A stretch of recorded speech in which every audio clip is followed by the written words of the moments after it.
City Council on this March the 15th, 2022, and welcome all the council members who are here this evening, all present and accounted for.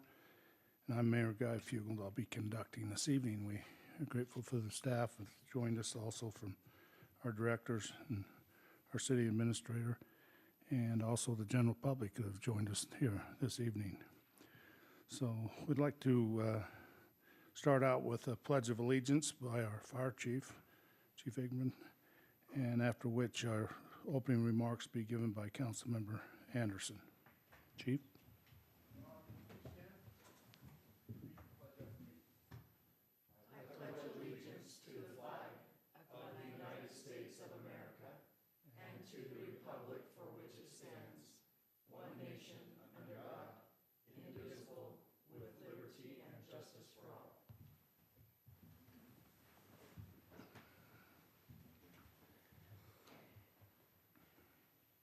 Our dear Father in heaven, we're very grateful for the opportunity that we have to come together as citizens of Pleasant Grove. We're grateful for this beautiful town. We're grateful for our neighbors. We're grateful for the employees. We're grateful for the opportunity that we as council and mayor have to serve. We pray at this time that Thou would please bless us, that our minds will be open, that we will be able to understand, and that we will be able to make decisions that will be best for Pleasant Grove in the long run. And we say this in the name of Jesus Christ. Amen. Amen. Thank you. Now move on to item number 4 this evening, approval of our meeting agenda. And I think we have one. Yeah, Mayor, item 10G, which is our MOU with doTERRA and Health Center Theater, needs to be moved to March 29th. Okay, we have that one. Do I have a motion to approve tonight's agenda? Mayor, I make a motion to approve tonight's agenda as amended by Scott. We have a motion by Councilmember Jensen. Do I have a second? Second. Second by Councilmember Anderson. All in favor, say aye. Aye. Any opposed? Motion carries. Thank you. Now move on to our open session this evening and invite any of the general public to come forward and address the council with a 3-minute time slot. So now's the time if any of our public out there would like to come forward.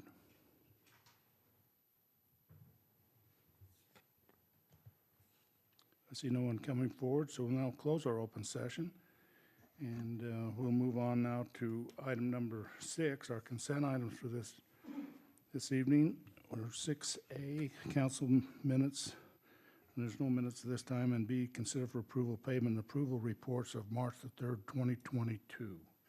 I ask for a motion. So moved. I have a motion by Councilmember Jensen. Do I have a second? Second. Second by Councilmember Bullock. All in favor, say aye. Aye. Any opposed? Motion carries. Thank you. We'll now move on to item number 7, and we have an appointment this evening, and we'll turn the time over to our city administrator.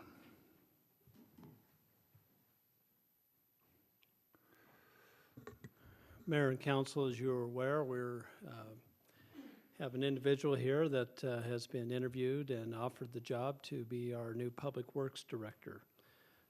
His name is Neil Winterton, and we'll have Neil come up and tell us a little bit about himself so people in the room know who he is. And then afterwards, we'll have the appointment, advice and consent, and then we'll have the oath of office. It's a pleasure and honor to be here in a great city.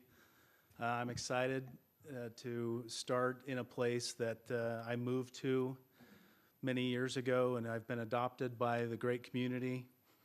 I've heard great things. I've seen great things from staff. I've seen great leadership from staff, and I've seen courage from elected leaders. So I'm an engineer at heart, and my background is engineering. Spent some time at a private firm. Spent 23 years at the city of Orem. And I'm excited to spend a good chunk here in Pleasant Grove with exciting things on the horizon. So thank you for welcoming me. Thank you for accepting me. and I will strive to do my best to serve the community and emulate the traits that I've seen already. Thank you. Okay, you can just hang tight right there, and I'll just, so it's my privilege to appoint you as our new Public Works Director, and I ask for a motion for consent from the council. Mayor, I'll make a motion to approve and appoint Neil Winterton as the new Public Works Director and administer the oath of office. A motion by Councilmember Williams and a second by Councilmember Lamone. All in favor, say aye. Aye. Any opposed? Motion carries. So, and now we'll have Kathy come, and you need to be sworn at. Want to come and stand in front of the flag? Do you have family here, Neil? I do. Let's have them come up. Yep. Family is,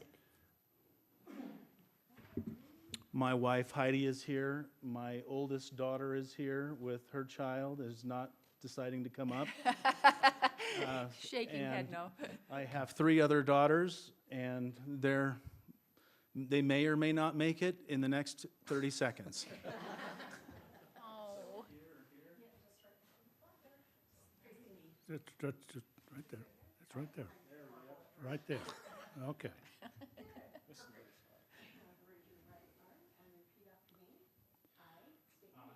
Neil R. Winterton, Do solemnly swear do solemnly swear that I will support, that I will support, obey, and defend obey, and defend the Constitution of the United States, the Constitution of the United States, the Constitution of the State of Utah, the Constitution of the State of Utah, and that I will discharge and that I will discharge the duties of my office the duties of my office with fidelity. with fidelity.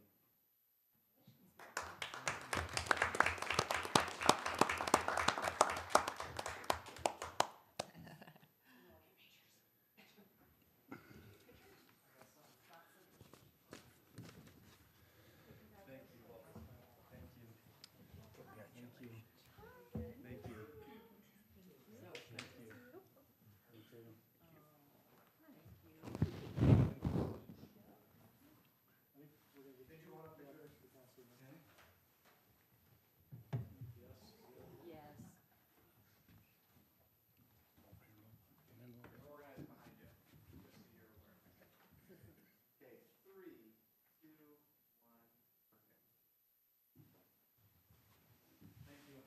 Thank you. You don't have to stay. Yeah, it'll be your last chance. Run, run. Neil's starting on March 28th, so still just under 2 weeks, and we're excited to get him going. That's the plan for now. Well, Neil, I hope that's the last Public Works Director I have to appoint, okay? So you got to be here at least 4 years, okay? So anyway, thank you. We look forward to working with you. Okay, we'll now move on to we have one public hearing this evening. Public hearing to consider for adoption ordinance 2022-12 to apply the GC General Commercial Zone to approximately 2.7 acres on property currently zoned Downtown Village Commercial Subdistrict Zone located approximately 169 west, 200 south in the Old Fort neighborhood. Director Cardenas. Thank you, Mayor.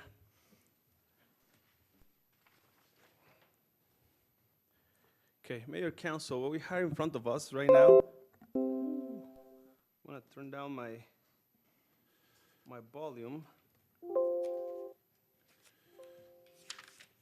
Perfect. Okay, so what we have right now in front of us is an application for a rezone. The applicant, Kevin Gurr, who's also the property owner, is proposing to rezone approximately 2.7 acres of land that is currently located in the downtown commercial cell subdistrict, and he's proposing to rezone it into the CG or commercial general as zone. What I have, I'm gonna bring up an image that is gonna help us locate ourselves and know where this property is. So I have a series of maps. This is gonna be image or map number 1. And this is just to give us an idea of the location of the property. So that area in green, this is still our downtown commercial subdistrict. This street right here is 200 Street, 200 South. This is Copytech, so we get ourselves located, and right in front of it is the senior center across the street on 200. So that area that is right there delineated in red, that's owned by Kevin Gerd, and that's what is proposed to be rezoned from this green zone, which is our downtown commercial subdistrict, into this gray one. So extending this gray zone all the way to these property lines right here, okay? So that's what the proposal is. The genesis of this application is, and the applicant will have a time to explain himself, he is proposing or has the idea to redevelop the property. So when he presented plans to staff look at those plans and realize that some of the uses intended for the zone are uses that are not permitted currently in the downtown commercial zone. If we remember recently, we drew a map that I have right here, where we were looking at the commercial uses that we have in our zone, and we even went to many of the uses and tried to designate just commercial uses along this strip of land right here. And during our conversation, we included, so staff didn't draw this, but I got the direction from City Council to include these areas right here and this area right here. So the property that is trying to be rezoned is right here, where I'm marking it with the mouse, with the cursor. Was that filed before we did this? The application? Yes. On this one, we're working, but it's not finalized yet. So this is something that we're working. That's just just remind you guys the idea that was received from City Council. Okay. So again, I'm going to minimize. I want to make this. sure I understand Diana's question. Diana's question was whether the applicant submitted. Before? I think this is where you're headed, right? The applicant submitted before we did the overlay. Yes. So we, The answer is yes, or the answer is no? Yes. well, I just want to make sure that we understand. I get where you're going. You're asking about vesting, right? So an applicant is vested in the ordinance in the way that it is at the time they submit a completed application and pay for it. That's what has happened for the rezone. But you're never vested in a rezone. A rezone is a legislative function. It's not an administrative function. So they're asking you to change the zone, but they're not vested in the zone that it is right now. So the vesting argument doesn't apply to this application for Okay. rezone. All right. That makes sense? Okay, continue, Daniel. Pardon? Yeah, go ahead, Scott. Stop me when I get this wrong, Tina. So we have the current zone. The discussions that the city council had were to, require retail on the bottom floor, and you wanted it extended down this road. Regardless of that, they need a zone change to do what they want to do. So what they're asking for, there is no vesting. They're not vested in anything, because they're asking for a zone change. So the council's just going to say yes or no, whether you're okay that they're going to be able to do what they want to do on this piece of property, which is to change it to the zone in the gray, which is different than the discussion that we had with you a couple months ago regarding that area. So, but just because we've had that discussion really doesn't change anything for the GERS. All that is if you're saying you want to make sure that that road is going to follow the retail on bottom and office on top, the GERS project isn't going to fit into that if you rezone it. So right Okay. now, just to be clear again, it's in the downtown village subdistrict. So the uses that we have for that zone do not include, for example, a car mechanic shop. We do not have as a permitted use right now storage units. We do not have as a permitted use in their manufacturing, and those type of uses are not allowed right now as how the zone is, as how the area is zoned. Okay. When the applicant proposes to change it, and go from the green to the blue does allow for those type of uses. If we take a look at this site plan right here, at this map is going to help us out see the type of uses that are permitted in the zone. And I'm going to bring that map right now. Give me 1 second.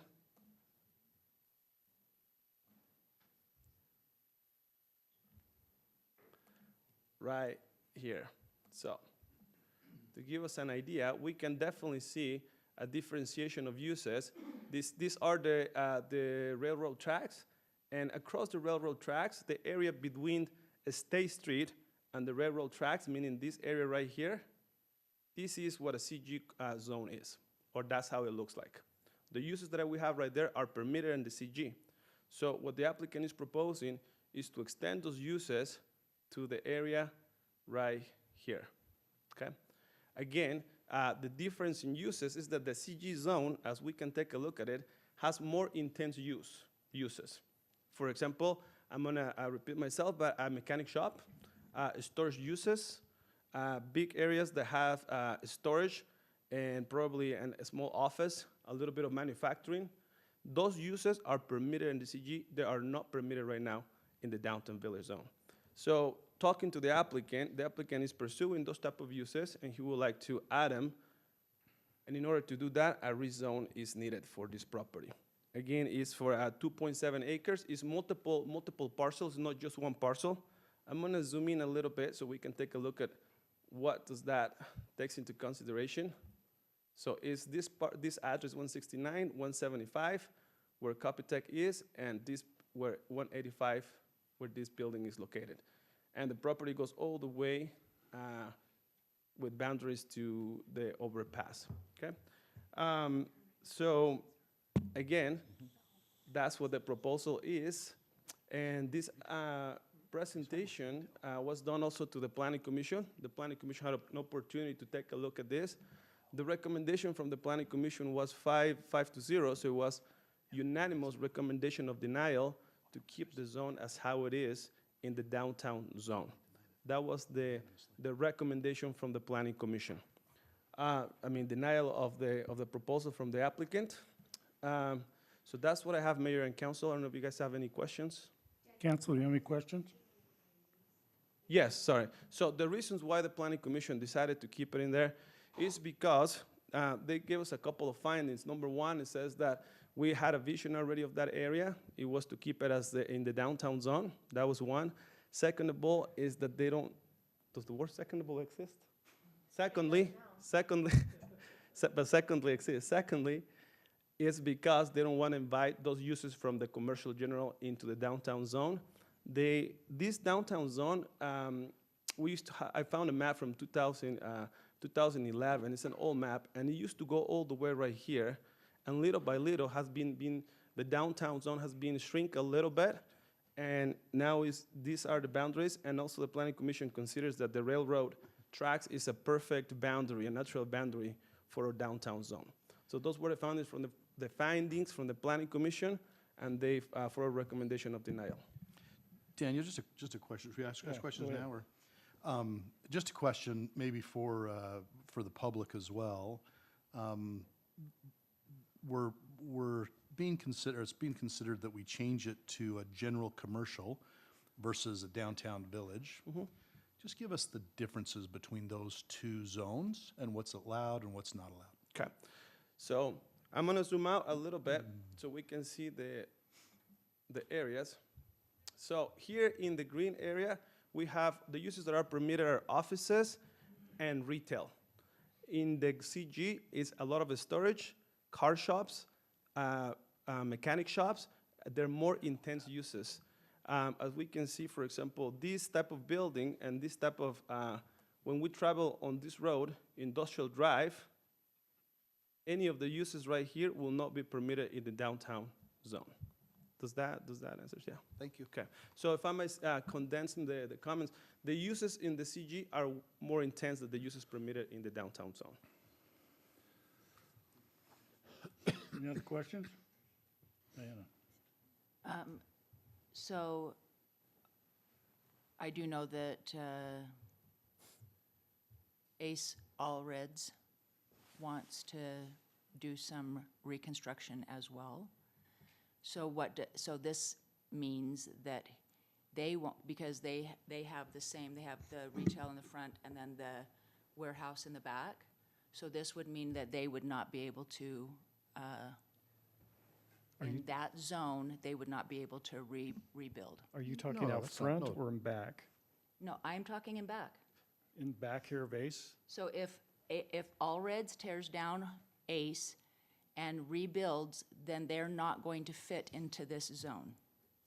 So I haven't had the discussion with Alberts about that. The discussion that I had with them was about building in this area right here.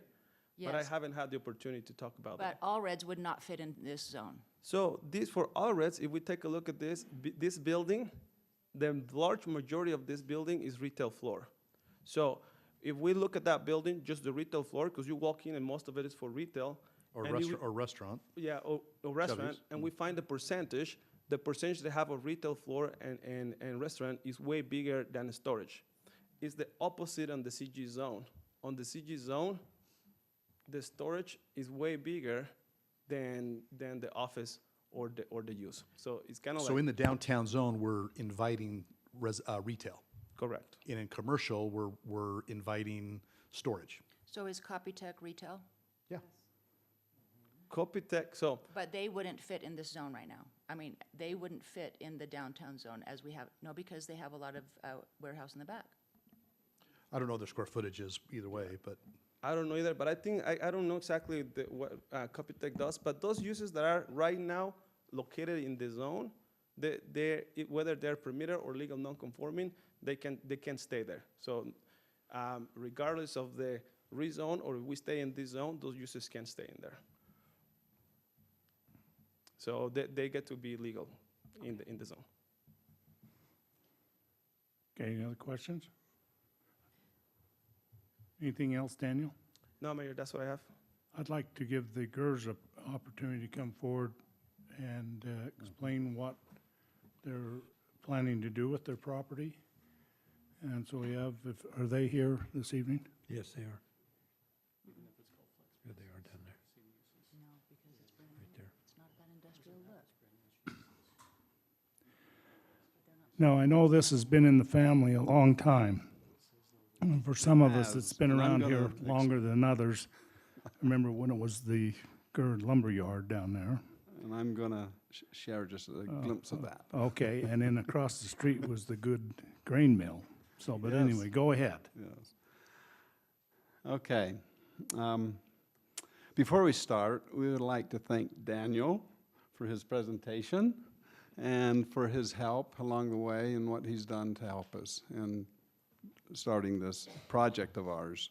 And we'd also like to thank you as a city council for all the service and time that you give, because we know it's a lot, and we appreciate that for you on this, take this time for the city council. We're the Gers. I'm Kevin, my wife Lenona, and we're the owners of the parcel of the land. I've been a resident of Pleasant Grove for 65 years. My very first job was working at our family-owned business, Pleasant Grove Lumber and Supply Company on 200 South. And Lenona and I have been business owners for over 40 years on that same property. And in fact, it was almost 30 years ago that we started Copytech, our business, in the old Pleasant Grove Lumberyard hardware store, still there. And our roots are very deep in the history of Pleasant Grove, and especially in that parcel of land which we own. We're here tonight to request the rezoning of our property from the downtown village zone to the general commercial zone, and these are some reasons what we have. Number one, Copytech has outgrown the building it is currently in, and we need a new one. The building we need must accommodate our retail business as well as the production portion of our business. We need both types of spaces. The present zoning does not meet the requirements for the production portion of our business. the general commercial zone fits this need.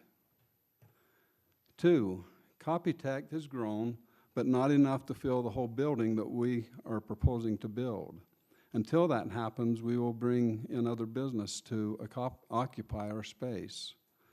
They will be businesses just like Copytech, needing retail and production space. They will need the same general commercial zoning. And these businesses will also add to the tax base of the city. 3, new construction and development in this area will be an enhancement to the city of Pleasant Grove. We are working on a design for a building that will be attractive, inviting, and functional. We have planned that the front of the building facing 200 South will be retail. The remaining units will be hybrid spaces offering both retail and production.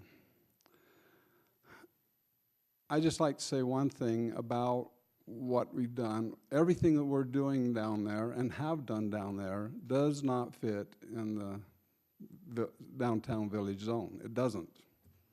And we were at one time, many years, you know, in the 70s. I don't know when we went down to the downtown zone, but we were general commercial. That's what we were. And that's what and I always thought we still were. And when we presented this in our first meeting with the city, and we presented our plans, they says, you can't have overhead doors in the downtown zone. That's what we need. We do need them. And we bring forklifts in to bring things in and out. And we've done a lot down on that property. We've had a lumber yard. We've had our steak mill that we've done millions of steaks. We've gone forth. It has been a general commercial zone. We Tell them the site, tell them about the building you want to build. The building we want to build is going to be 50,000 square feet. It's going to be, oh, didn't I tell them that? No. Oh, I jumped ahead. Our new construction and development in this area, what's that? I just wanted you to tell them about the building. Okay. Our building is going to be 50,000 square feet. It'll be 150 feet in front and 200 and something feet going to the back. So it's going to be right in the middle of our property. It'll have parking and driveway around the sides of the building. We once was going to build along the sides of the building, but with Paul Maxfield's house as on the National Historic Register, we couldn't be we had to be 30, 40 feet away from our property line to build. So that won't work for us. So, but we're planning on retail in the front and then retail and production units in the back. And there'll be like 4,000 square foot units throughout the building. Anything else? Anyway, we'd like to request for the rezoning of our property from the downtown village zone to the general commercial zone. It will be best for our business, and it will be more inviting for future businesses, and it will be an asset to this community. Thank you. Thank you. Any question for the girls? No. Okay, thank you. Just thank you. I'm a frequent customer of Copytech, so thank you for being here for so long and appreciate you, and hopefully we can find a solution to make this work for you, because I think a new building would service the community and be great for you guys if we can make this work. Okay, with that, I would like to now open up our public hearing and invite anybody to come up and address the council on this zoning change.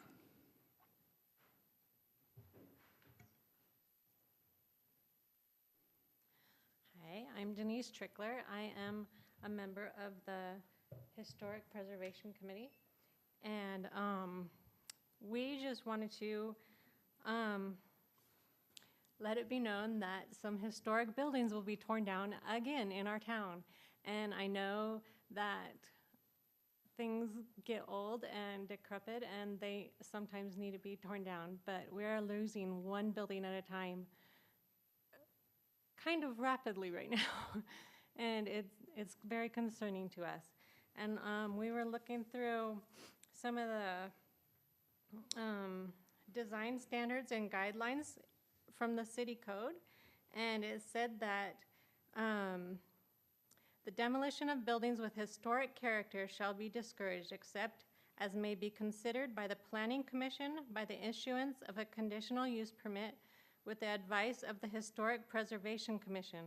The demolition will not commence until 60 days after the action of the Planning Commission to permit historic documentation. Time limit may be reduced or by approval from the Community Development Director.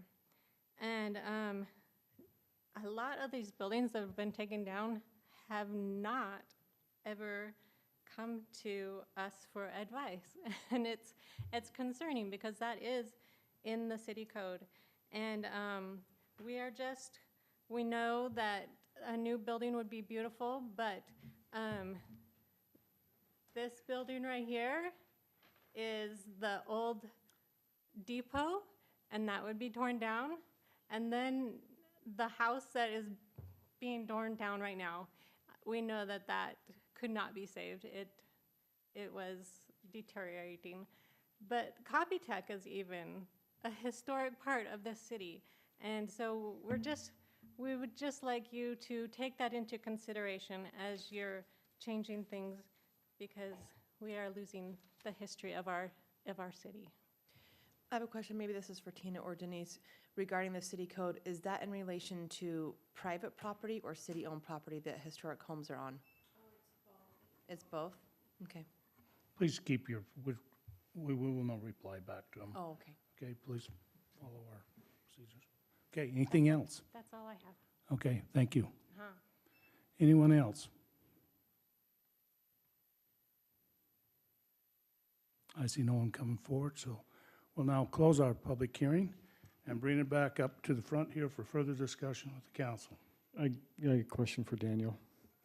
So if magically Copytech's building went away and they decided to rebuild right now with this current overlay, could they do it, yes or no, with the current permitted uses? Does So, retail- oh, go ahead. as far as I'm concerned, and Tina can correct me, yes, they can keep Copytech in a new building.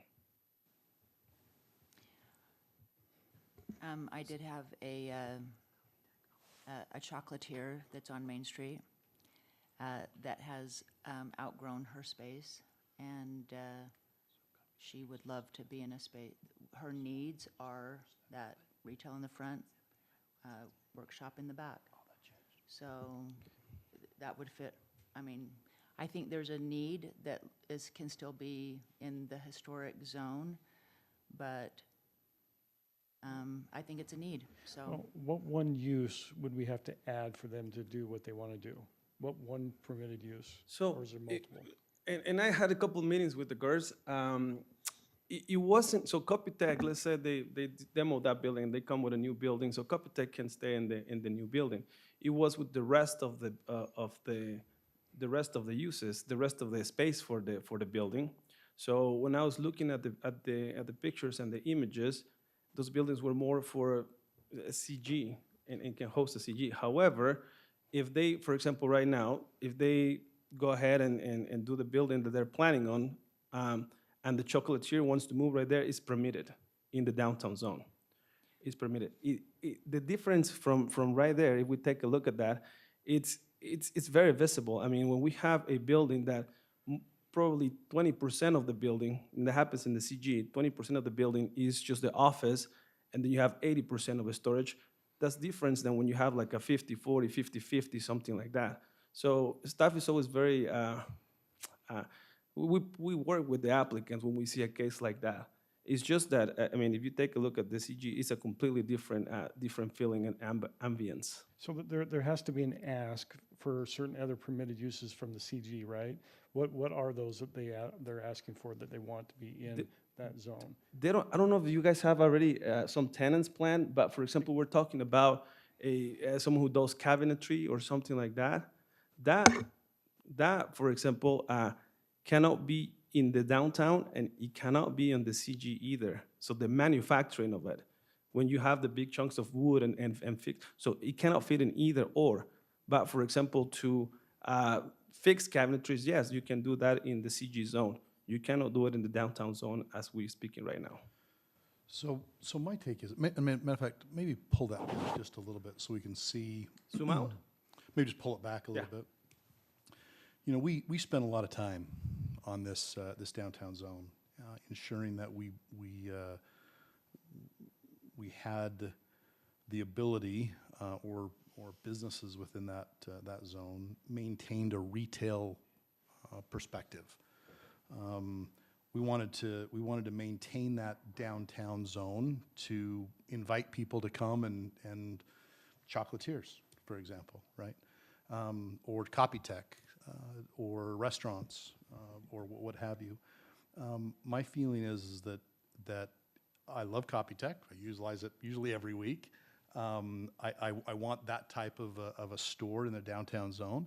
We have a lot of commercial, you know, all in here that people can store, can manufacture, can whatever they want to do in that zone. But my recommendation to the mayor would be, let's keep the downtown zone as documented. I think that was staff recommendation as well.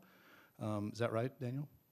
Yeah. Staff and the Planning Commission was that we keep this the way it is, and allow retail like All Reds, like Chubby's, like the pizza, Firebird, and others to grow that downtown zone in a retail establishment.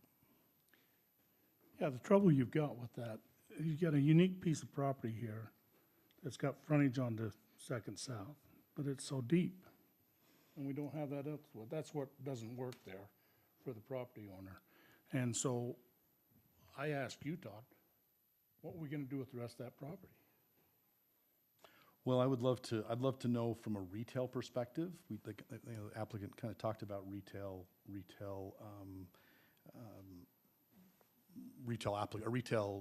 stores. What should go in there? What would go in there if we were to keep this as a retail part of the downtown zone? I don't think anything would go there. Well, no, that's what they said. Their words were that. Yeah. Their words that they were going to bring in retail. They said retail on Second South, but then Yeah. you have the whole rest of You that have the whole deep rest of the property. property that you're not.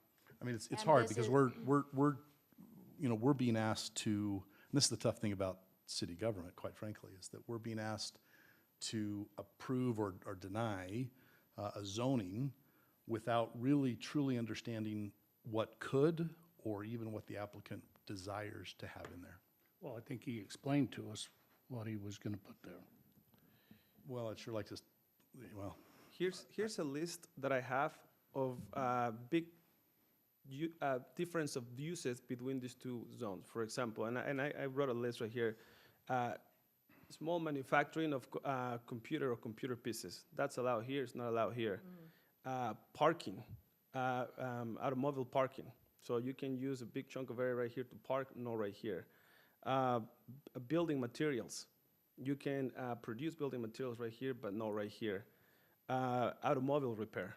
You can do it here, you cannot do it right here. Electrical repair. You can have electrical shops right here. Those the fix like washers and dryers and stuff like that right here. You cannot do it right here. so to that point, we're being asked to allow those type of businesses inside that area without and really understanding what is or what will be going in there. And I don't think that those are any of those things that they want. They're not gonna manufacture wood. Again, we can't So look at that. if I can jump in, and to Todd's point, once you rezone, it's rezoned. It's done. They could turn around and sell the property to somebody, and they could come in and fulfill whatever that zone allows. And so that's a little bit of the trick of what's happening here, is you're contemplating a rezone. You're not contemplating a site plan. You're not contemplating the actual uses that are gonna go in this. The GERS are explaining what they're gonna do, but that does not mean that they have to do that if the zone gets A changed. potential client could come forward and say, I want to lease this part of your building for said purpose that we allowed to creep up in here. Now, Well, there's got to, well, yeah, exactly. For Yeah. that matter, I mean, Ken Garf could say, I want to buy this property and build an automotive shop here. Not gonna happen. Well- That's Okay. not our, So then I would like to get, maybe there's more to play with the permitted uses. that's what I was, So I'm also looking at some property rights of some property owners that have had it for 100 years. So, it's Second South. I don't know if you know this, but right across those railroad tracks is the worst trailer park in America. So what they're trying to do is an upgrade on The property. the property. So Daniel, so this is what would be rezoned, right here, Yes. correct? Mhm. Not right here, right here. It will be, I have a better image right so here. we're looking at overlay of this? I mean, I'd love to find a way to make it work. Right there? The copy tech use fits this area. I would love to keep them there. I think with the parking, it's a great use. I've never seen it overfilled with parking. You're not gonna get something like a Chubby's or Ace Hardware going right here. You're not gonna get more than probably a business like Copy Tech going right here because it is limited parking. I love how this back area can be their warehouse space. This frontage right here is their retail. It makes total sense. but I think if I understand, they're saying they want to tear this down and rebuild. With flex space in the back, am I correct with that? Correct. Flex And space? actually, and I'm fine with that. I think that's great. And I'm fine with that, because right across the street, you have a not pretty piece of property. You have railroad tracks, you have the freeway right here, the trailer park. There's just a lot of things going on right here that it makes sense to have a new building to attract business and kind of revitalize that corner right there. I'm completely fine if this is the only area that's rezoned. This makes sense to me, especially with how deep this is going right here. So that's why I'm asking, is there a win-win here? What permitted other uses are they really looking at that we could add Yes, or do an overlay right here for the flex space to work, right? Is there a win-win? I like that. Instead of just adding it for the rezone, just saying we're rezoning it, and guess what? We're gonna have all this creep, potentially, if someone came in and said, they had an open space that's sitting there for 6 months, and they've gotta lease it or rent it, and their only option is this or that, right, that we didn't want. Is there a win-win that we can overlay or add, talk to the GERS and say, what are you really looking at as far as other permitted uses? I don't think they want, I don't know, I can't put words in their mouth, automotive shop back in there, I don't know, maybe so. So Danny, they're non-conforming now, right? Correct. So why can't we just, I and we think changed it. this one is the non-conforming, this one is okay. What is that, Daniel? What is this building here? Right What's now, what's in there now? shops. Like what kind of shops? Light manufacturing So do shop. they sell things out of here? Cabinetry. Okay. Another one of my fears is if we rezone just this piece, what happens to this piece? And then what happens to this piece? Nothing right now. Well, no, Macphill's house isn't Yeah, going it's anywhere. nothing. That stays there. And the one well, across the at street, some point, something's gonna happen there. well, But we can't, we can only do with what the I think we're information we just have in talking front about of us right creep. now. Yeah, that's creep. Yeah, creep. it's not gonna, But I'm telling you, I'm telling you, a 40, 50,000 square foot building that they're gonna rebuild brand new is going to clean this entire area up.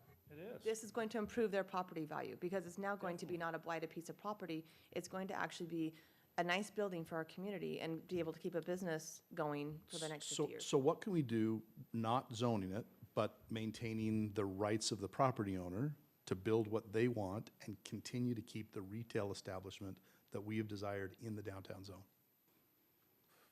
Well, right now, if they go and rebuild it, they can keep the same business. So these places have business license, current business license, permitted business license. So if they rebuild it, they can keep those business license. If we don't rezone it, but if they want to add new light industry business, we will not allow them See, that's the problem. Is the at flex this point. space. It kicks So- in the new thing. Correct. So this is something that I've thought in the last week to rezone, but not the entire area, because from the staff perspective, and it happened to us just barely. I don't know if you guys remember, just behind where we approve a lot of offices by State Street in the retail cells, permitted uses is permitted, and in one day that changed, and now they want to do storage. And we didn't never rezone, so I have legally I could say no, it's not a permitted use. So if we rezone it, I'm gonna give the two perspectives. If we rezone it, that's how it is, the 2.7, and after rezone, someone comes and says, I'm gonna do a mechanic shop right here and emulate to what's right there, legally we can't say no, okay? We have to allow it because we rezone it. Now, also, talking to the girls, and we met in my office a couple times, fantastic people, they say, we want to keep this retail, and I believe them,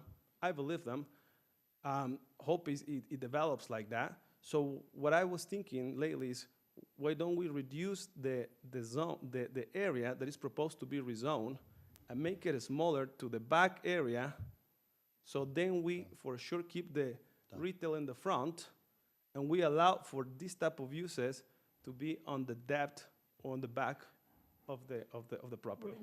What would stop us from, same concept, from doing an overlay back here with limited this?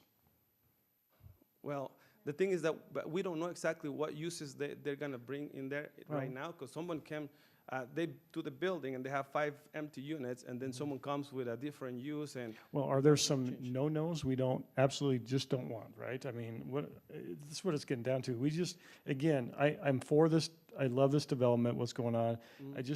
We're talking about future here of our downtown and the creep that could possibly happen. We don't know if some of these could be sold off, and then they're gonna say, oh, well, you allowed it here, you gotta allow it here, right? Totally get that. But there has to be a win-win with either an overlay, that we allow certain type of flex space to come in so they can get their project done. That will require a code amendment, because a code amendment in a rezone, we can go back to the desk and start typing and writing something to bring it in front of you guys. Or like the other proposal, staff is saying, rezone, some sort of like right here, redraw this map based on a concept that the applicant may have, and then we for sure keep the retail in the front, and we can do that in the back. I think that makes a lot of sense. I mean, ultimately, I think this was based upon Eric and Diana's, wishes. We wanted to maintain those corridors along our city as retail, retail establishments. And so if we can maintain this, this frontage as retail, yeah, for heaven's sakes, that back Well, there and the is good thing about that too is that also aligns with the backside of Authorized. exactly. From the staff perspective, rezoning and reducing this big polygon into right here, or something that I talked with applicant, is way faster than going back and draft a new overlay. Yeah. So Okay. what we can do, and this is just a proposal, go back to the board for staff to redraw this square, bring it in the next meeting to my planning commission, and as soon as that's done, I'll bring it back to the city council. Okay. Okay, then I'd like, That's an idea. Does I don't this know if work that's- for the does this work for the applicant? We'll just work with them. Yeah, I'd Yeah. like to hear from them. Scott, you want to make a comment while they're coming forward? I agree with this idea. For us to do a co-text amendment or to do an overlay, that's another 4 months. So if we're just going to rezone the back end of that property and preserve the frontage, that's the best way to go to get this thing moving. So I think where we're headed is probably should satisfy rezone? both sides. I mean, Eric, a rezone or permitted uses? Well, I was throwing all those options out, right? Well, permitted uses means we have to go back and do a code text amendment. So we got to write the uses, we got to go through planning commission, we got to go through city council. And if you do like what we were just talking about, you are gonna hide these certain things back in here that no one's really gonna see, right? I mean, unless they drive back in. But again, Well, the concern is, if we rezone to the CG and you still don't want some of those uses, That's still a code amendment then we need to later. do a code text amendment and we need to talk about specific uses. If you're okay with the, I would rather go to code text. And I don't think it takes 4 months, 6 months to do a code text. I really don't. I'm just saying 4, because Yeah. we have to write it. We have to give notice Mm-hmm. for planning commission, then we turn around and give notice again for city council. We have to decide what the uses are, we gotta bring it back to you, and you need to tell us what uses you're okay with and what you're not. I mean, that's, the earliest we can do that's 2 weeks from today. So, I mean, that's what I'm saying, that's gonna take time if we're gonna do a code text. And it's two different applications, a code text amendment, and we also have to rezone to apply that code text amendment, or that overlay that we create. Yeah. So something that could happen is we have the downtown village in the front, we have CG in the bottom, and then we can start having a conversation about code text if we want to. Well, if they file application, now they're vested in what the CG is. Okay, Before, I mean, we can. Got it. We can change it, but I wouldn't recommend that course. If we're gonna All right. change it and do that, let's just do it. But if we're okay with I'm that, okay. then, As the railroad is a natural barrier, my recommendation is that we move like the wind and do a code text rather than rezone a piece of property that we have already dedicated as the downtown zone. Gers, what is your time frame? You're already moving earth, I think, a little bit, right? It's Okay, taken- we'll give Sorry, the floor to the Mayor. GERS here for a little bit. Tell us your feelings here on Well, our it's a little- discussions. It's a little overwhelming, because we don't understand all your verbiage. But we know if our intent is to make Copytech fill the whole building. And right now, we don't have that capability. The people who have come to us that want space are like us and desperate for space. And you would be pleased with them. We know you would, but we can't tell because we have to go through this before we can make a commitment. So, you know, we may lose out on that, and you'll be so sorry if we do, just saying. But we can't operate Copytech if we don't have the ability to, what's it? For the production area. Because we would like to stay in code, we really would. And we know we can do it without having the change. But because our business is growing and it's expanding in different ways, we would like to be able to have the capability of having the, Okay, this, May I so, say something? you real bet. this is Cameron, I'm Cameron. I'm their son. I'm the guy that makes Copytech run. run. You're the problem I child. am the problem. since day one. And I literally have known him since almost day one. Yep. That's a long time. So Copytech, all you see Copytech is that front little store. We have other businesses that go in the back, and Along that other side of the, it's called CT Print and Graphics is our other business. It's our business side of all of our work. It's where our big dollars come through. And if it does not have retail associated with it. It's there's no storefront. It's just all Print. production. Yep. And so without it, we are more or less forced to keep that somewhere else. And so that's one of our goals is for that portion of our business, not the retail side, but for our CT print and graphics side to grow. And then that services Copytech. It does a lot of that little print, but Copytech is just our retail side that most everyone walks into. They don't see everything else that we do. And so that's part of what I'm worried about is our money-making side of our business. So Mayor, Yeah. my question is then, if we add that type of use, does that settle thing? Does it make it whole? I know you probably have other people interested in the flex space, and I don't know what their permitted use is, right? I'm trying to find a win-win so we can have best of both worlds here.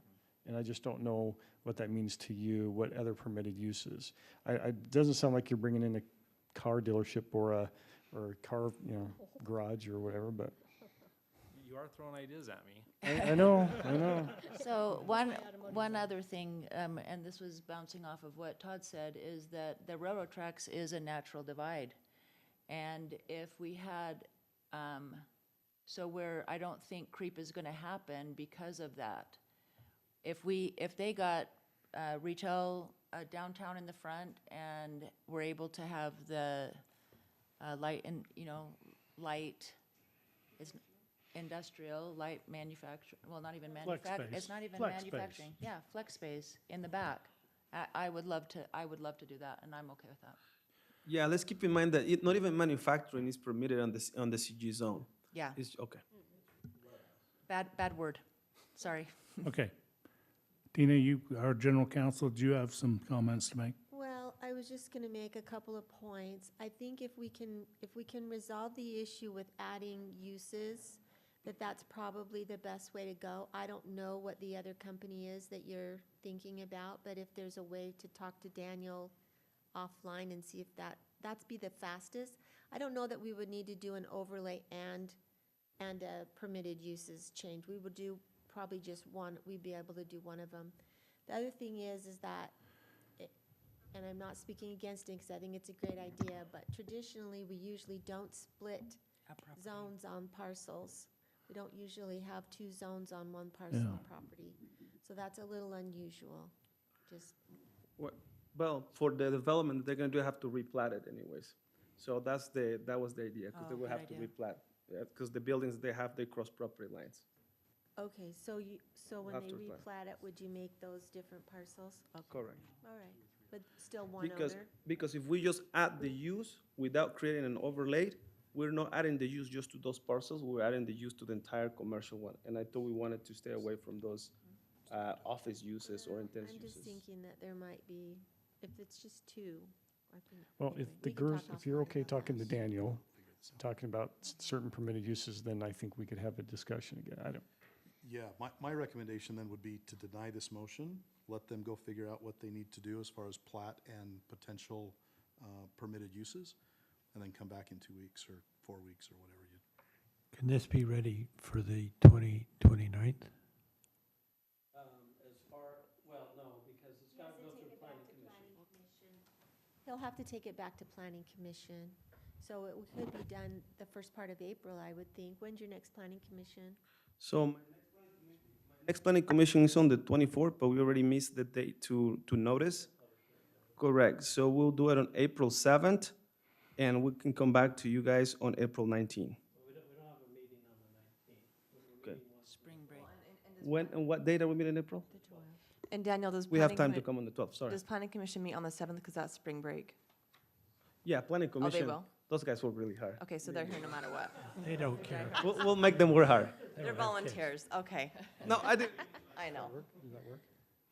Okay, thank you. You can, Just so I can recap, I mean, we'll work in haste, but keep in mind, we do have noticing requirements and things like that. So we'll sit back down with them and try to figure, we have an understanding of where the council's at, but we're gonna have to figure out how to put this into words that make sense. And if we can match what we think the uses are, what they are anticipating with what you're saying now, if they're bringing up a use that we don't know we might have to come back on the 29th and talk about uses. Okay, so that might, push schedule. So we want to move quickly, but we also want to make sure we get it right. So we'll Well done. move in that spirit. I actually just want to speak to Denise's point, because I know she serves on our historic committee. Denise, this is hard because this is private property, it's not city-owned property. We have more control, obviously, when it's, city-owned, an older home and things like that. But I would like, if that's in our code, I would like someone to reach out to the historical committee when issues like this come up, so they feel like they're a part of the conversation, especially because it is in the code. So who can do that? I'll make sure I'll do that. Okay. I think they have meetings. I'll attend one or two of their meetings. I'll make sure they I get mean, involved. I don't even think necessarily that you have to attend the meeting, Daniel. I'm just saying, like, is there a way that if something comes on an agenda, because this may only happen once a year, not even that Not to all often. their meetings. I mean, like the one or two meetings, so we roll away to how we're gonna work, so we Okay, get that'd to be, get that'd be together. great. I'd appreciate that. I just want them to be in the loop, because I know they put a lot of time in and they're passionate about this. And even though we may not be able to do things because it is private property, I just want them to be able to feel like they have a voice, because they're Yeah. serving on that committee and it's in the code. We'll get together and we'll work on a system or something that we can get rolling. on. That'd be great, thank you. Mayor, can I make a motion then? You bet. Well, I don't even think we need a motion, do we? We have Whatever to you want, whatever you deny. want, Well, you have to deny the rezone ordinance. because it's on the, it's on the meeting. So I'll make a Will motion we to, even- Wait a minute.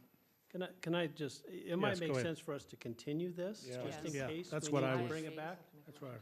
instead of denying, That's what I was- and then when we get back together, if we have a different way to do it, then we can. Can I say something? Yeah, go But ahead. if we continue, we'll be continuing a rezone, not a code amendment. Oh, To you're add right. uses is a code amendment. No, we understand, but just in case we figure out a way to come back Gotcha. and use the framework without having to redo everything. I don't know if that's gonna be able to happen, but let's keep that option open to us. Okay, So you want to continue? well, That's we what wanna would be our continue to a date recommendation would be to certain. continue. Yeah. Mayor, I'll make a motion to continue 9A. okay, I have a motion. Do I have a second? Second. Second. All in favor, say aye. Aye. Okay, motion, any opposed? Motion carries. Thank you.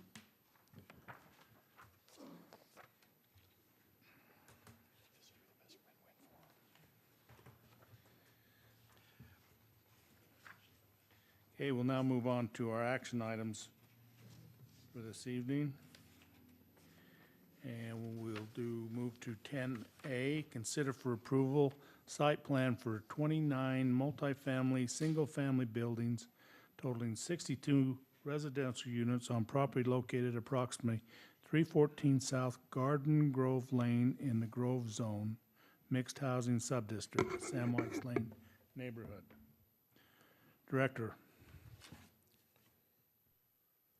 Thank you, Mayor and Council.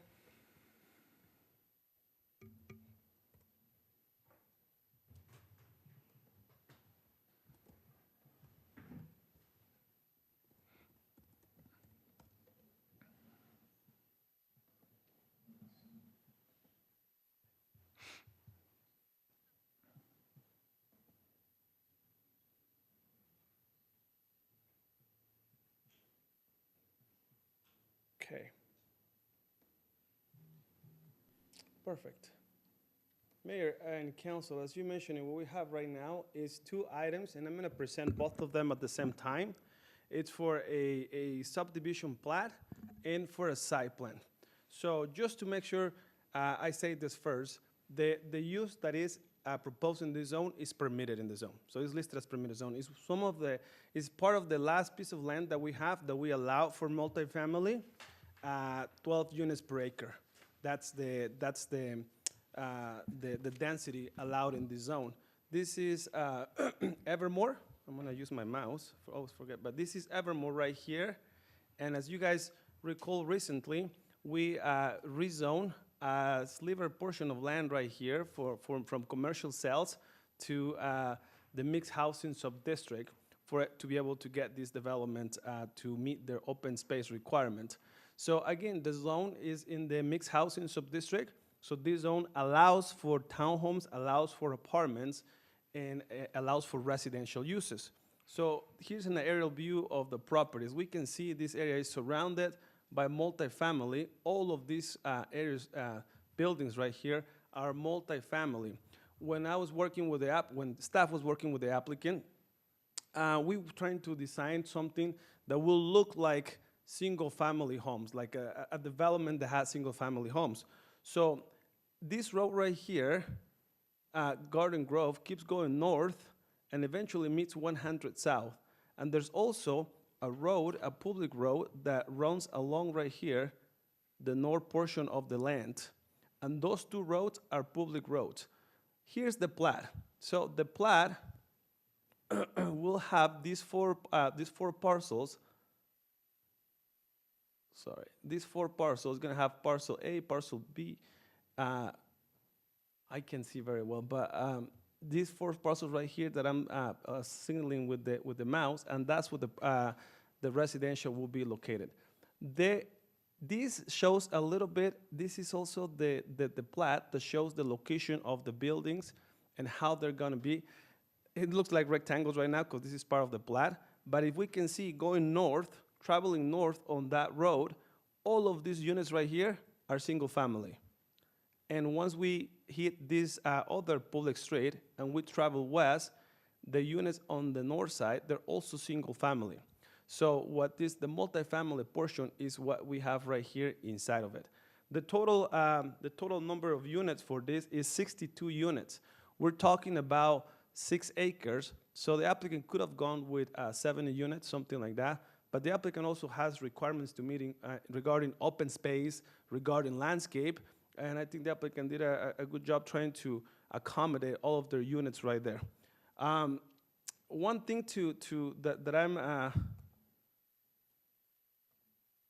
that I'm proud of working with the applicant is that we were working on the parking. We know parking is always a situation in that zone. And when my computer responds, we'll go to the next image. There you go.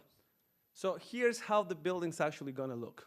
So the single family dwellings, and this submittal was before we changed the code to require driveways. So we've been working on this for quite some months already. But the applicant will still provide some driveways for the single family dwellings. So all those single family dwellings, they do have driveways. The townhomes right here, they do not have driveways. But if we just count the townhomes by itself, the number of parking for visitor parking that we have, which is right here in this area, all this is not parking for the residents, but just visitor parking, is way more than we would have required in any other development. Because in reality, from every single townhome, they will have to give us 0.5 for visitor parking, dedicated for visitor parking. But it's more than 0.5 what we end up right here. And the staff report mentions that we have at least about 17 or 18 more parking stalls than what the code will require. But we were trying to make sure that I've been in developments like this. I've been driving around for 45 minutes trying to find a parking stall, and it's difficult in Vineyard, because I live in Vineyard. And you know, there's a nightmare for parking, for visitor parking. So I think I'm proud to get to those numbers, and at least to have the applicant provide more than what the code requires just for visitor parking. Again, because all this parking right here will be marked visitor parking. All of this is not parking for the residents. Each one of these units have a 2-car garage, and these ones have driveways. Again, these ones developed or proposed even before we have the changes to the code, when we just added driveways. This is. So then there's a question there. Yes. Can I ask a question? Yes, go ahead. So these individual units, there's no driveway. Mm-hmm. And what you're telling us is that we're gonna expect the resident on that corner to park both cars in his garage and not park any other spaces on the street or the visitor parking. So that's how our code was written before, and we make some changes to it, but that's when it was the proposal. That's how all the developments in the vicinity have been done. So we obviously know that's not realistic, right? I mean, that's not realistic. That's why we've changed it. That's why we changed it. That's why we. That's changed right, but This was before, that was before, but this is current. This is what we're being, this plan was it. Wait, submitted wait, before. let Tina These address guys it. are vested. Remember the vesting argument? It didn't apply for the GERS, but it does apply for this. So this is, they submitted a completed application and paid for it before we changed the ordinance. got it, that's the So question. they are vested. So there's nothing we can do now. Well, We're gonna have a par- HOA, we're gonna have a right? parking problem. Daniel, HOA type of. Yes. So we have an HOA, CCNRs, CCNRs. and we're making sure that there's something right there that we discussed last meeting, that in the CCNRs we can check that the HOA makes sure that those spaces inside the garage are used just for parking only and not for storage. Correct. Okay. Yes, staff totally sees that. If we look at the developments that we have north of it or west of it, this has at least more than 50% more parking to it. It still is not where staff would like to be, but we did the best we could with the ordinance that we had. That can't happen anymore because we amended the code, but it's still, like I'm saying, it has at least 20 more parking stalls that the code will require by itself without working. And I'm not saying staff did the applicant had to put on his goodwill on this one to come out with extra parking as well, more than the code required, what it make the staff require for it, okay? The development went to the DRB, also to the Planning Commission. Planning Commission looked at this extensively. There's a certain amount of points that they need to do in order for a project like this to happen in regards to open areas, for example, in regards to the type of landscape that is required. So Planning Commission already review all this and then say, they look at it, they understand the constraints that we have with the code, but they send a unanimous recommendation of approval for this project. In regards to the points that we award for the design, in the staff report I mentioned it was for the shingles, but instead of that, the applicant is proposing underwater stormwater detention, underground stormwater detention, and that gives them points. So they meet all the criteria.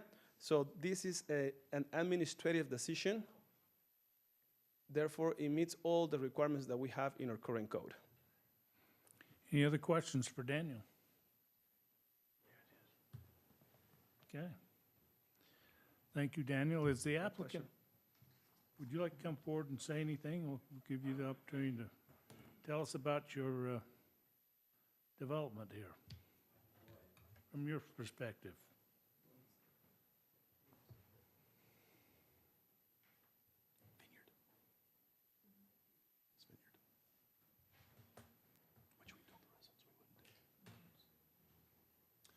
May I pass this out to you? It is simply an abbreviation of the presentation.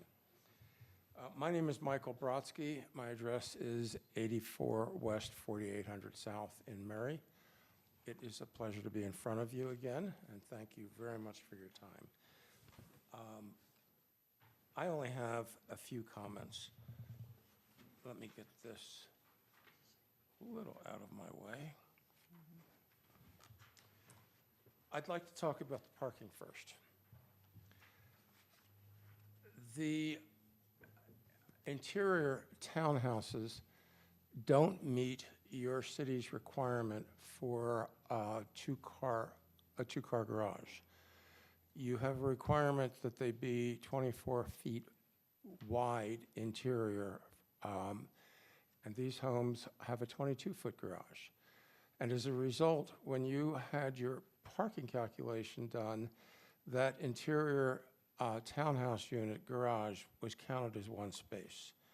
I've built close to 1,000 of these. In every other jurisdiction I've built them, that was considered a two-car space. Nonetheless, my point is that the parking statistics on this are a little distorted. If you consider that that interior townhouse really does have a two-car garage, the parking ratio here is the highest of anything that I've built in Utah, and it's 3.46 parking spaces per unit. That includes 4 spaces on the single-family homes, 2 in the garage, 2 in the driveway, and it includes 45 guest spaces, and it includes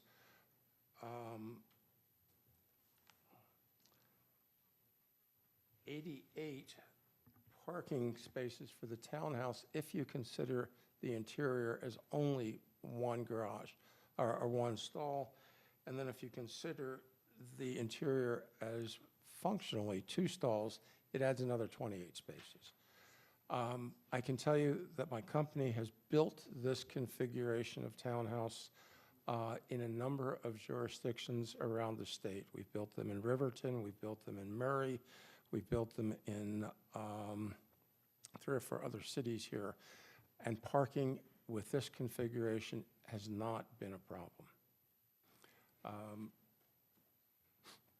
A couple of other points that I would like to simply address as I went through. There is a notation in your staff report that if there is a change to the footprint of any one of these homes, that it would require an amendment to the plat and it would have to come back to Planning Commission and Council. I can assure you the plat was designed and the houses are designed for the footprint shown on the plat. This is very, actually in many cases, it's identical to what has been built in other neighborhoods. And so I have no question that the plat works.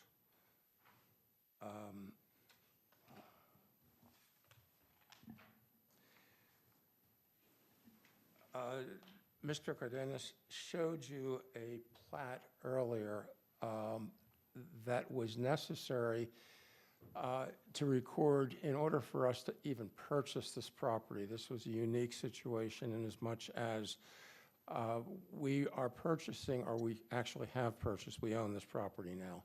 We purchased only the residential portion of these properties.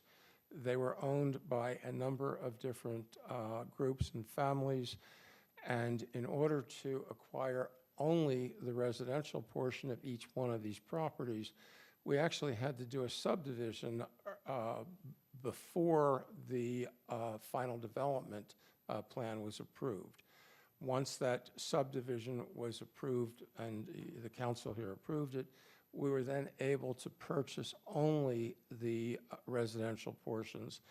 To make it even a little bit more complex, Hee Haw Farms acquired most of the surplus property to enlarge their operation, and they acquired it as a swap. So when we purchased even some of the commercial properties, we then turned around and gave that to Hee Haw Farms in exchange for their residential portions. Trust me, that whole portion of this transaction was challenging and not a lot of fun. A couple of other comments.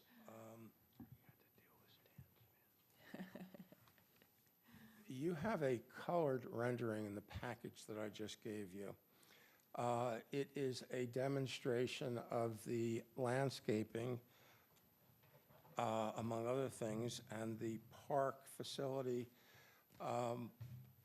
We were very particular about the way we laid this out, knowing that Garden Grove Lane would cut through the entire property and would be the most visible portion of the neighborhood. And as a result, we have lined Garden Grove Lane with all of the single-family homes. The landscaping that we've designed, not just in the townhouses, but along Garden Grove Lane, is intended to enhance the architecture of the neighborhood. All of the homes along Garden Grove Lane have the front door facing the street, which we also think is an important architectural element to enhance the appearance of the community. Your Grove Mixed Housing Zone has some very specific objectives, which I think we have very, very effectively accomplished. The idea was to mix different housing styles, and in this case, we have a mixture of 22 single-family homes, as I mentioned, on the perimeter, and another 40 townhouses. But the townhouses are tucked behind the singles, and the single family, as I mentioned, the front doors on the street, and the parking and garages and driveways are behind the houses. The community has... Actually, a question just Yes, on that, sure. because it's something I don't understand.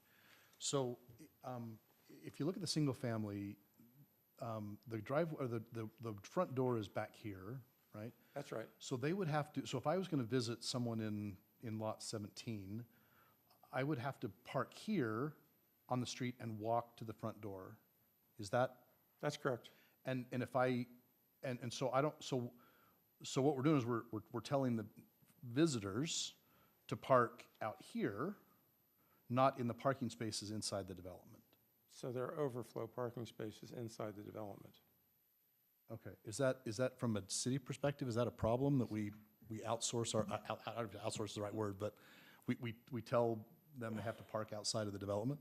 No, so the idea of this, it was that when someone's traveling right there, hopefully nobody parks right there. I understand that that's where you get the front. Well, you're probably, so if you're in Vineyard on 8th North, at the, over the overpass, after about 6 o'clock at night, there is wall-to-wall cars, right, on 8th North. These aren't visitors, these are homeowners that are not parking inside the development, they're parking on 8th North. Correct. So is that what so are we inviting residents to park on this street because it's an easier access than trying to find parking inside the? You mean visitors, no residents, right? Visitors? Well, Visitors. either one. Okay. And I'm assuming that those are residents on 8th North. You know which one I'm talking about. Yeah, I know what right? we're talking about. So I never really understood, we're gonna park in the back, but go to the front, but if I'm gonna pull into a neighborhood, it's confusing to me.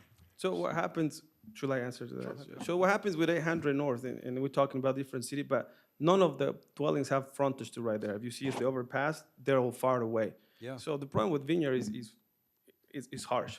They're looking for any crack where to park. The situation here is a little different because also in Vineyard, nobody parks along the boulevard.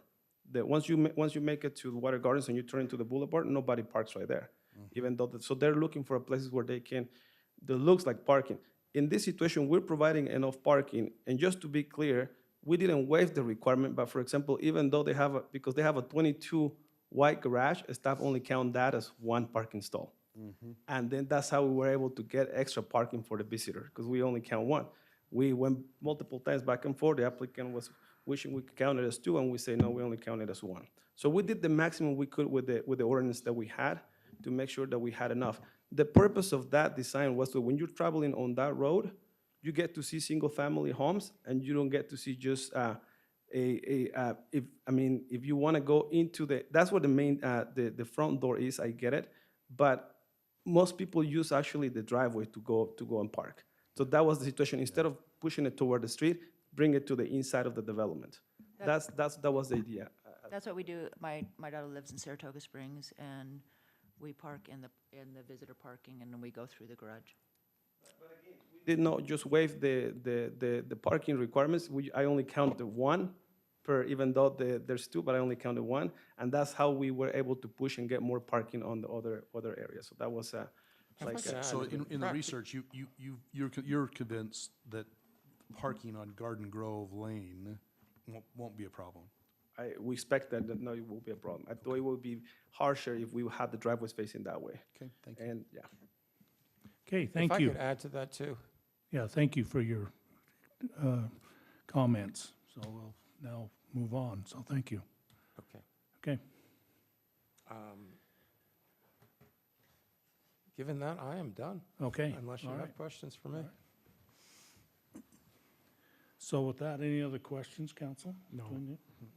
Okay, you have to understand this is just for the site plan approval. We have two items, A and B here. And so I'll put out for a motion on the site plan approval.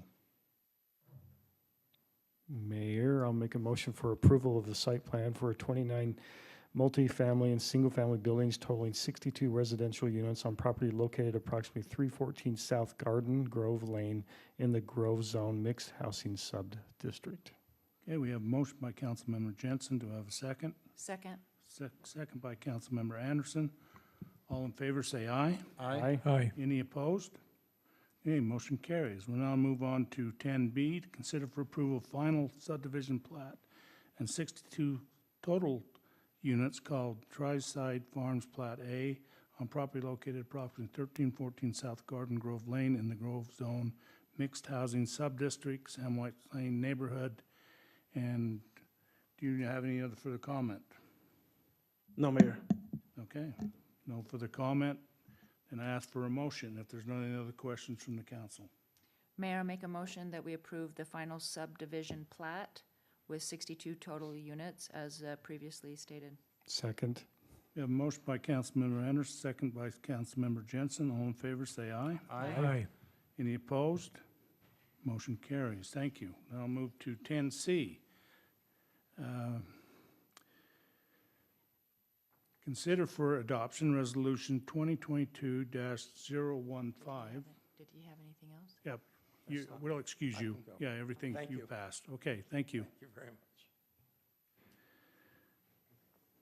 10C, to consider for adoption Resolution 2022-015, providing for a creation of the local building authority for the Pleasant Grove City, Utah County, Utah, authorizing official action and providing for an effective date.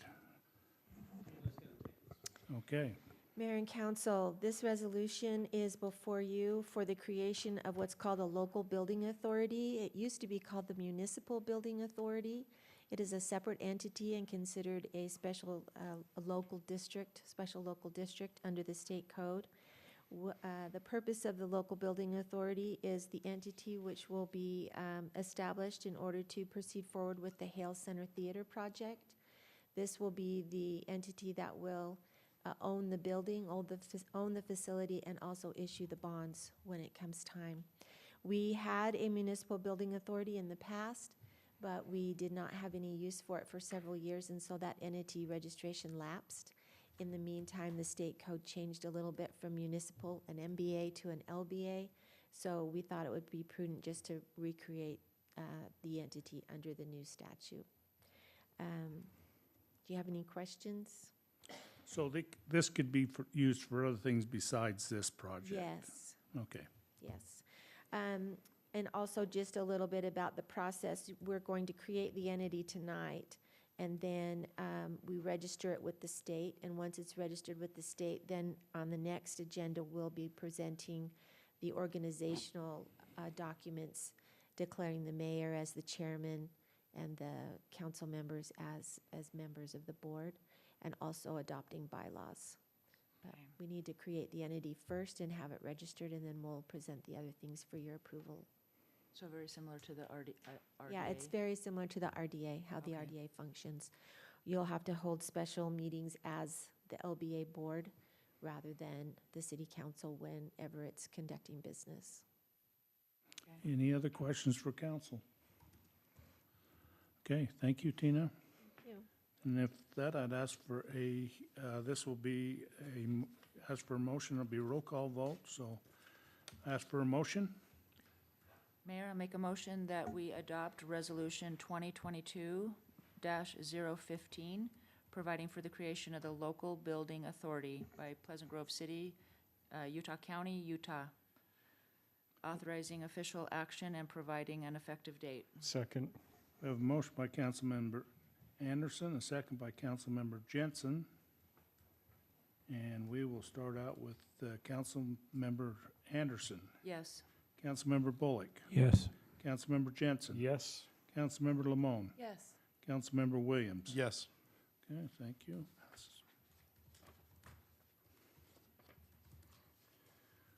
We'll now move on to 10E, adoption resolution, D. D. D. Consider for adoption resolution 2022-016, authorizing the mayor to declare a Simline 230 Magna crack sealer and a 2005 GMC Canyon pickup truck as surplus, and directs that they be disposed of according to the city policy for disposing of surplus property and providing for an effective date. Turn time to our street superintendent, Mr. Goodman. Thanks, Mayor. Hey, so we have some equipment that we haven't used. The crack sealer we haven't used, I think, for 8 years, maybe more. And this pickup truck we haven't used for 1.5 to 2 years, so we'd like to get rid of them. And our intention is to clean them up, make them presentable, and sell them, not just put them in the scrap metal dumpster. Okay. Any questions? Any questions, council? Have you ever driven the sim line? This, It's tow behind. Yeah, have you used it? Yeah. Have I ever? Yeah. I'm Um, trying to find a question to ask you, John. You know, while you're up here. Actually, I've watched it be used. Well, No, and it's labor-intensive equipment, that crack sealer is. We need about 5 or 6 more employees in the street department if we're gonna use it. If we're not gonna use it, so if we're that's not gonna why, have those employees, we're not gonna use it. So and that's why we bid the work out. that's why we bid the work out. And we're not as good as the professionals, so, the professional crack sealers. So, it's just not good use of our time. and it should have never been bought, in my opinion. Okay. Thanks, John. Thank you. Some reckless city council approved it, huh? Well, they were convinced to approve it, I'm sure, Ah, 15 years ago or so. okay. Guys, Okay. no- Thanks, John. No further discussion. Ask for a motion on resolution 2022-016. All right, Mayor, I make a motion that we adopt Resolution 2022-016 as stated.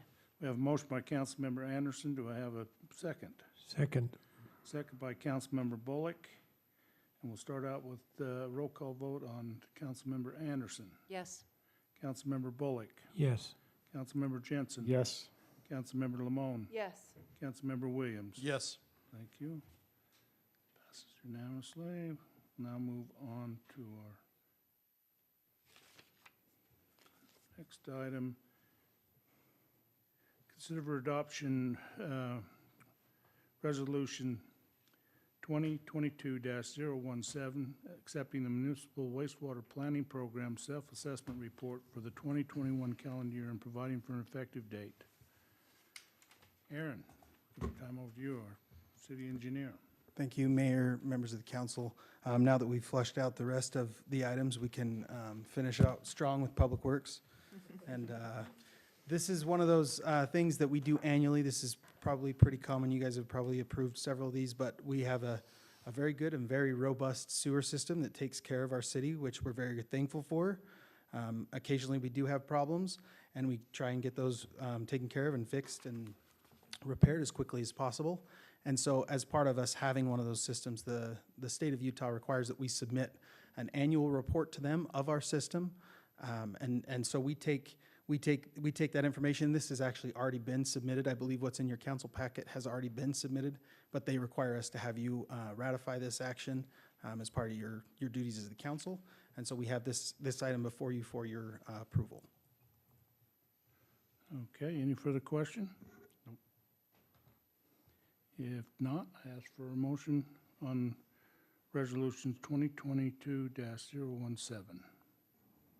Mayor, I'll make a motion for adoption of Resolution 2022-17, accepting the Municipal Wastewater Planning Program Self-Assessment Report for the 2021 calendar year and providing for an effective date.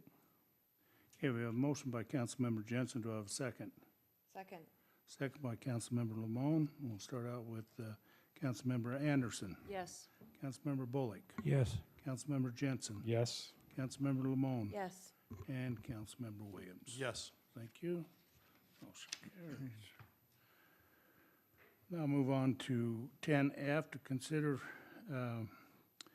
authorize the mayor to sign a letter of support of the MAG Transportation Funding 2022 to complete the missing section of 1000 South between Locust Avenue and 1150 East with a new signal at Locust Avenue.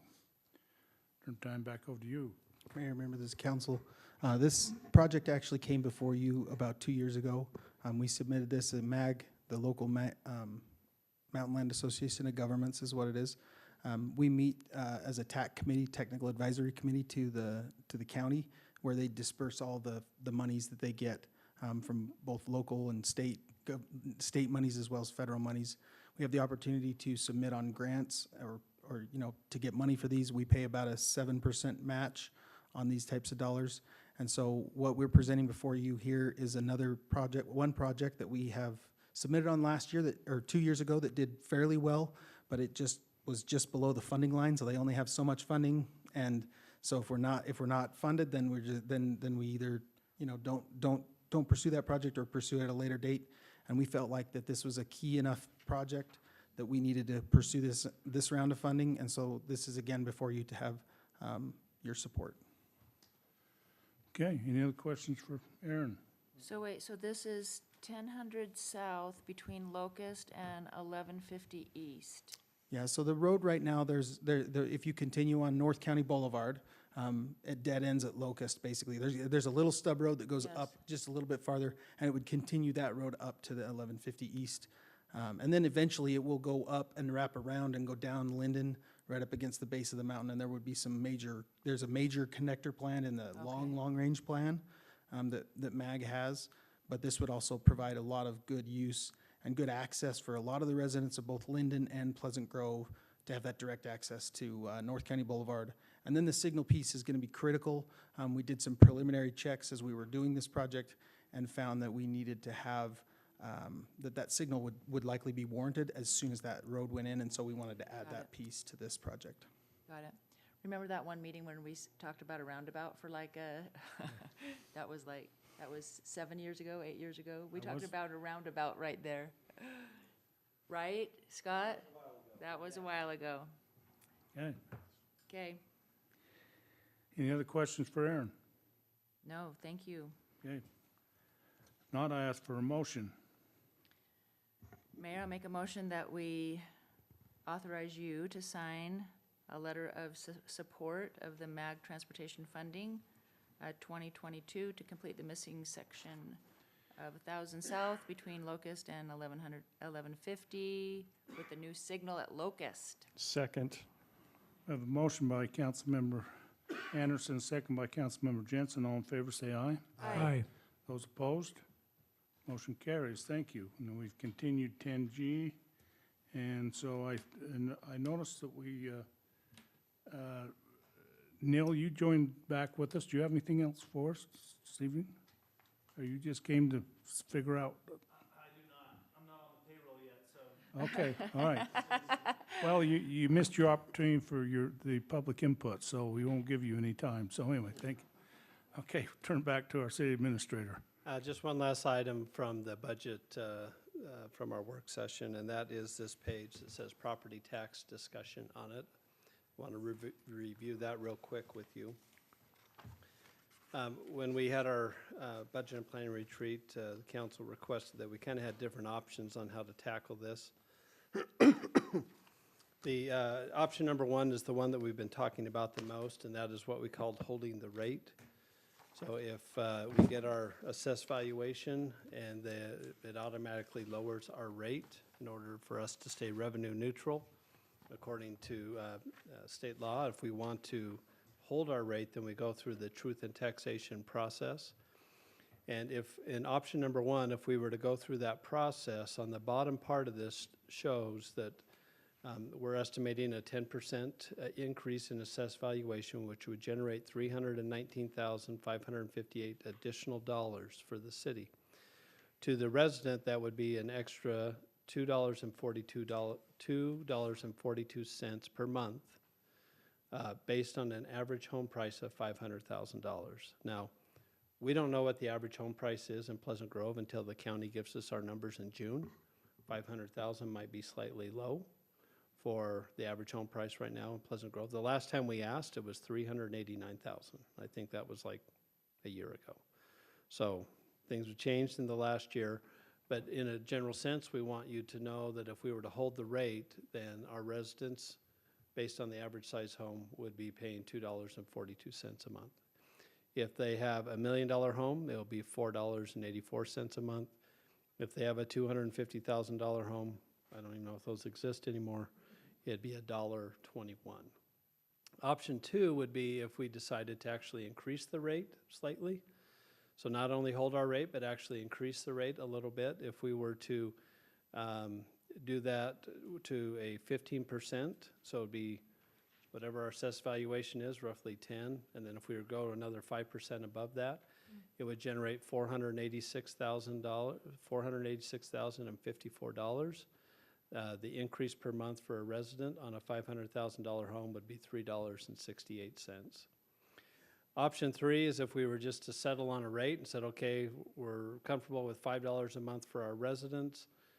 That shows us that would generate $661,027, and our which would be about a 20.7% increase as far as what that would show up. No, just on that home. So $5 on the 500,000, yeah. So if you have $1 million home, it'd be $10.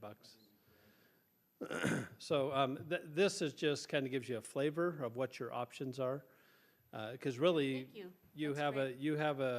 an ability to say, you know, we'll just do whatever the dollar amount is that we feel comfortable with, or we could do it based on a percentage. So now the bottom left square there shows the certified tax rates for other communities in Utah County. Now, the certified tax rates, there's a general, what's it called? General operations, and that's what you're seeing here. If cities have done GO bonds, if they've done other uses of their property tax, that's attached above and beyond what's showing here. So for Pleasant Grove, we're at 0.001160, and that shows you where we are in relation to the other cities here in Utah County. So we're on the, just below the 50th percentile is where we're currently sitting in regards to that. So that was information. Now this is in a table or in a list form in your packet. Denise printed something out which shows each city and what their actual rate is by number. Instead of looking at the graph, you can do that. So the maximum by law is 0.007. Okay, we're a long ways from that. The median amongst this group is 0.001193, so we're slightly below that. And the mean is 0.001309, and we're decently behind that. So any questions? This is just really for your information for the moment. If this is something the city council wants to pursue, we'll be having that discussion in April and probably again in May. The final decision on that will need to be made in June, whether we're going to do that or not. If we choose to do that, then it will go out in the public tax notices in July, and we'll have a public hearing in August regarding that. Any questions? Okay, that's all I have. Okay, thank you.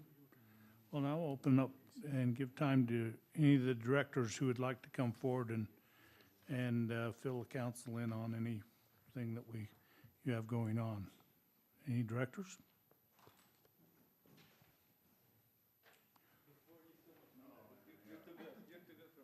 Saturday at noon. So this week's mask is we have 2 new employees. We'll bring them next. They just started today, so we'll bring them on the next meeting. But we have a new city planner, and we have a new permit tech, which is I think it will take us about 2 weeks while the dust settles, and I can teach them everything they need to know, and we'll be flying. And you know, boss, you make me think about vineyard, Sullivan Vineyard. So I did a really quick study on it. I saw that. I did a really quick study. And look at this, vineyard for 124 dwellings, 124, they have 34 visitor parkings for 124.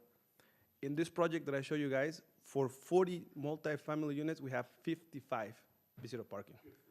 But it was a battle. You should we worked really hard with the applicant to be able to get it. At the end, he was really good. No, I know. I love vineyard though. See, if they're watching me, I love vineyard. If they're watching me, I love vineyard.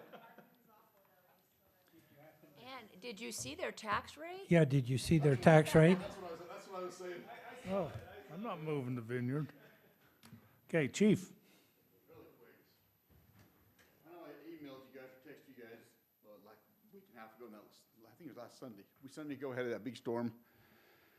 We had a car actually slide off the freeway and almost took out 2-3 of our guys, and Director Giles was one of them. He actually had to jump out of the way. The car actually hit the side of the, right behind the ladder, just barely missed the ladder truck.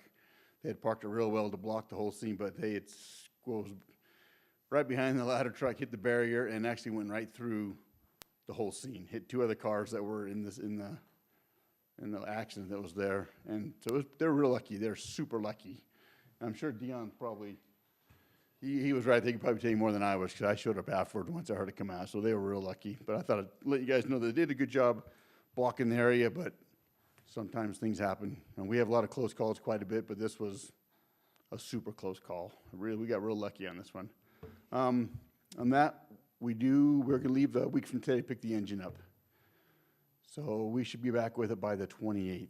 And then we should have it in service within a couple weeks after that. We'll have a little ceremony of the new engine coming in there, so that's going to be fun. It's going to be a great day for us, so I appreciate that.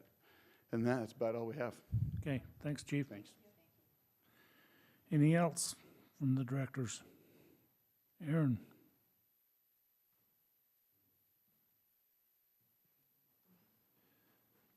Sorry, hardly a director, but since you just appointed Neil in my position, but that's okay.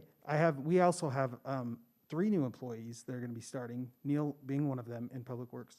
But we have a new engineer that has recently started. We'll see if we can bring him to our next meeting, as well as an inspector for our infrastructure to make sure that everything gets installed properly, so. Great. You'll bring them to Yeah. okay,